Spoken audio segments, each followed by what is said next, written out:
Yes, chairs. Let's talk about chairs. Hey, how's it going everyone? Welcome back to the Rutch channel and I hope you are all having a great day so far. Today we're gonna take a look at another person who is being revolutionary when it comes to new societal ideas, mainly in the category of oppression of fat people. The main point of this person is literally based on chairs, like that sitting on chairs is a big problem for them. You know, some people have trouble sleeping because they have money problems, or someone in their family is sick, or maybe they failed an exam or job application, so it's totally understandable. Meanwhile, this individual is stressing out about chairs. What a world we live in now, guys and girls. What a world we live in. So to iterate the main point of this person again, basically if people who have obesity are going to the mall or a hair salon or some other establishment outside of their house and there is a chair that is not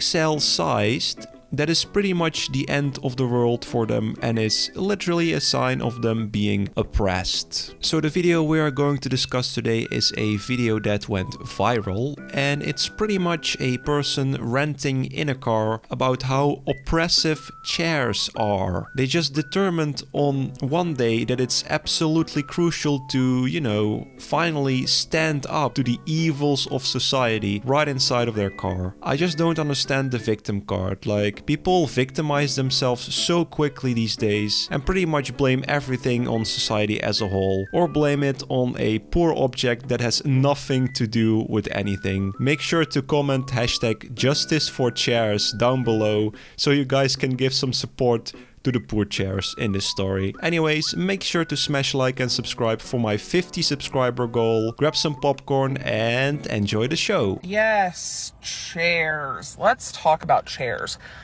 Full pun intended, chairs are the biggest issue in the fat community. Oof, that is good to know. So this video in the first place is a response to somebody that commented on this video, and the question reads: I admit that before I got fat I had no idea that fitting in chairs was such a privilege. It shouldn't have to be.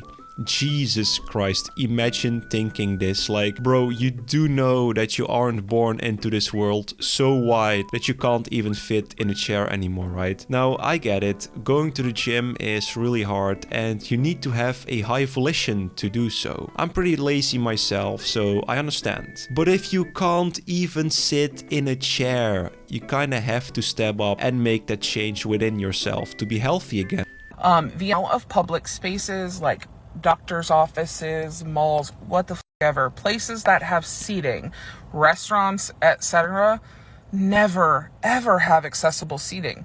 Some places just have stools, or some places just have armed, small, dinky looking chairs. So this is pretty interesting. You know how sometimes in buildings like city halls or restaurants or in a subway there aren't even enough chairs to fit every single person in that room? So by that logic you could say there aren't enough chairs accessible. Well, at first I thought that this person meant exactly that. But what do you know? They actually mean that they can't even fit in a chair in the first place. So by accessible chairs, they mean a chair that is extra wide so they can fit on it. Now, maybe you remember this video I made a couple of days ago. Make sure to check that one out. Where a woman claims that clothes in clothing stores need to be made XXXL, basically an enormous size, so fat people can fit in them. And I already thought that it's an idiotic idea because a clothing store will lose more money than they will ever make if they decide to sell supersized clothes. Now, I don't know about you guys, but if I was in this situation where I would go to some place and there was a chair with two handles on it, and I would try to sit in the chair, but I'm absolutely wide and I can't even plant my behind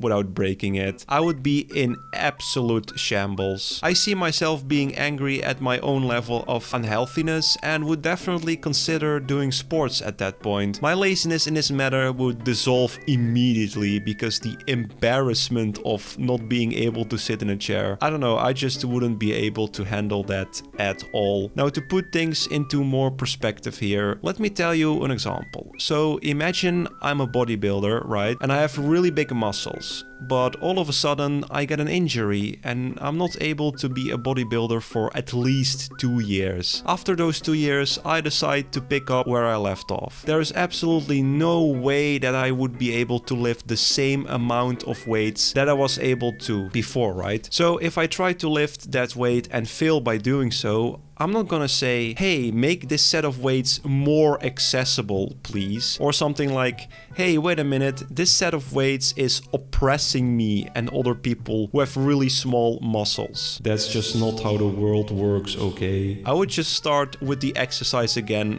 until I get stronger. Let's see what else this person has to say. As a fat person, if you have never ever done the following things.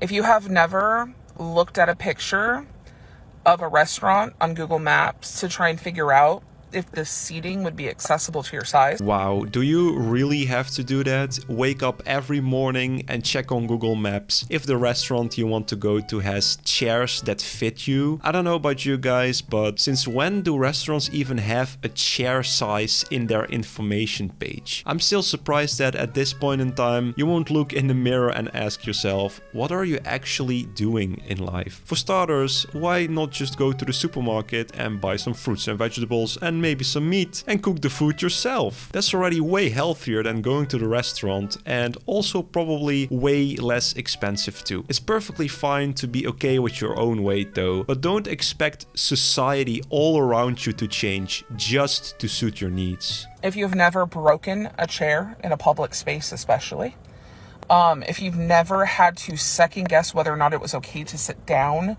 in the chairs provided to you. I mean, sure, I also broke a chair or two in my life. Have you ever just sat down on a really squeaky chair that is half broken and eventually just crashed on the ground with it? Yeah, I don't think it was because I was way too heavy or anything like that. I think it was just the chair being really old. If you've never had a panic attack at school because you couldn't fit into the goddamn chair desk situation, then you don't deal with fat phobia at the same level that the rest of us do.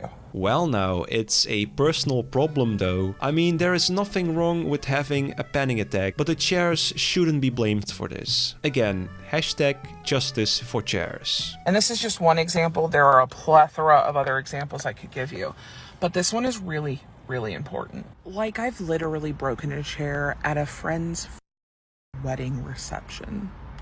And later on, the groom came and was like, I heard what happened. Are you okay? This wouldn't have happened if we just had accessible seating. Oh, great. Absolutely great. The word fat phobia is coming back yet again. I am once again obligated to talk about fat phobia. I mean, first of all, the word phobia implies that people are afraid of something. I legit think that this word is already being misused so many times at this point. However, I do think that chair phobia would be a nice new word to add to the dictionary after seeing this video. Good Lord above. Imagine getting married and everything is perfectly organized and is going smoothly. And then all of a sudden an obese person sits on one of the chairs and totally steals the show. The bride and groom definitely are going to remember that for the rest of their lives. And all the guests too, probably. And fat-friendly seating. Please think about fat-friendly seating. I'm at the intersection of a lot of marginalized identities, but chairs are a really serious issue that people just don't understand. Bruh, this is like so hard to believe sometimes. Like at this point, I would say that it could be satire or something, but I'm perfectly aware that this person is being a full 100% serious. Also, imagine having a rant about chairs while sitting in a car chair yourself. This is kind of backwards considering you were ranting about chairs throughout the entire video. But anyways, this was the end of the clip against the use of chairs. Moral of the story, just don't be unhealthy to the point that you can't even fit in a chair. Eat healthier and go outside more. And with that said, thank you so much for watching. Have a great day ahead and I'll see you all later in the next one. Peace.